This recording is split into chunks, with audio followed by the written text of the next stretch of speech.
Supreme কোর্টে 3 অপরাধীর মৃত্যুদণ্ড খারিজের পর 24 ঘন্টাও কাটল না। রাজীব গান্ধী হত্যাকাণ্ডে সব অপরাধীকে মুক্তি দেওয়ার কথা ঘোষণা করল জয়ললিতা সরকার। বুধবার তামিলনাড়ু মন্ত্রিসভার জরুরি বৈঠকে এই সিদ্ধান্ত গৃহীত হয়। পরে বিধানসভায় জয়ললিতা জানান, রাজীব গান্ধী হত্যার 7 অপরাধী 14 বছরেরও বেশি সময় জেলে কাটিয়েছেন। সেই কারণে তাদের মুক্তির সিদ্ধান্ত নিয়েছে রাজ্য সরকার। সিদ্ধান্ত কার্যকর হলে ছাড়া পাবেন সান্থান, মুরুগান, পেরারিভালান, নলিনী, রবার্ট পিউস, জয়কুমার এবং Ravichandran.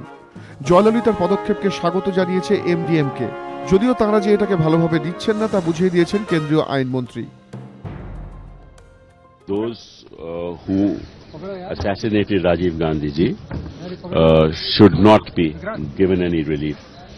That was the position of the Attorney General. Now that the court has rendered a decision, we naturally must abide by the decision of the court.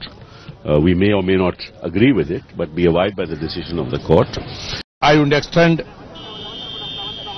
my heartiest congratulations and gratitude on behalf of MDMK. Hats off to the Tamil Nadu government headed by Madam Jayalalitha. কেন্দ্রের উদ্দেশ্যে কার্যত হুঁশিয়ারির সুরে এদিন জয়ললিতা বলেন, 7 অপরাধীর মুক্তির ব্যাপারে রাজ্য মন্ত্রিসভার সিদ্ধান্ত জানানো হবে কেন্দ্রকে। কেন্দ্রের অনুমতি চাওয়া হবে। 3 দিনের মধ্যে উত্তর না পেলে ফৌজদারি কার্যবিধির 432 ধারা অনুযায়ী ক্ষমতা প্রয়োগ করে 7 জনকে মুক্তি দেবে তামিলনাড়ু সরকার। প্রাণভিক্ষার আর্জি নিয়ে সিদ্ধান্ত নিতে দেরি হয় মঙ্গলবার সান্থান, মুরুগান ও পেরারিওয়ালানের মৃত্যুদণ্ড খারিজ করে সর্বোচ্চ আদালত। 3 জনেরই যাবজ্জীবন সাজা শোনায় প্রধান বিচারপতির নেতৃত্বাধীন বেঞ্চ। রায় ঘোষণার পরেই ডিএমকে নেতা করুণানিধি বলেন, রাজীব গান্ধীর হত্যাকারীরা মুক্তি পেলে তিনি অনেক বেশি খুশি হবেন।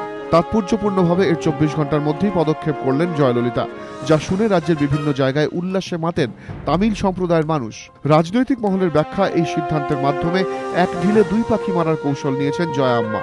তাঁদের ব্যাখ্যা, এতে একদিকে যেমন তামিল মন জয় করার চেষ্টা করলেন জয়া, পাশাপাশি রাজীব হত্যাকারীদের মুক্তি দেওয়ার কথা ঘোষণা করে প্রতিপক্ষ ডিএমকে থেকে কয়েক কদম এগিয়ে লোকসভার লড়াই শুরু করলেন তামিলনাড়ু মুখ্যমন্ত্রী।